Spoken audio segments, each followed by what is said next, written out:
ಬೇಕಾದದ್ದು ಅಲ್ಲ. ಆಯ್ತು, ಯಾವಾಗ ಅದಕ್ಕಾಗಿ ಕೂತಿದ್ದೇವೆ ಹೇಳ್ರಿ.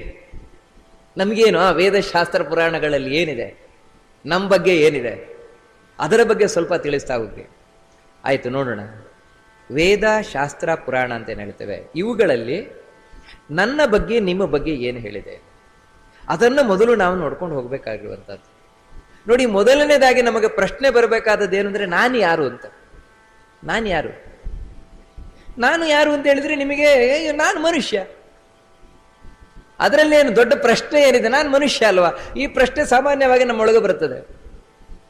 ಮನುಷ್ಯನ ನಾನು ಮನುಷ್ಯ ಅಂತಾದ್ರೆ, ಅಂದ್ರೆ ನಮ್ಮ ಮನುಷ್ಯ ಅಂದ್ರೆ ಈ ದೇಹ ಏನು ಕಾಣಿಸ್ತಾ ಇದೆ, ಇದು ನನ್ನ ಒಳಗೆ ನೀವಾಗ ನೋಡ್ತಾ ಇದ್ದೀರಲ್ವಾ, ಇದೇ ನಾನು ಅಂತಾದ್ರೆ, ನಾಳೆ ಒಂದು ದಿನ ನಾನು ಬಿದ್ದೆ ಅಂತ ತಿಳ್ಕೊಳ್ಳಿ, ಸತ್ತೋದೆ ಅಂತ ತಿಳ್ಕೊಳ್ಳಿ.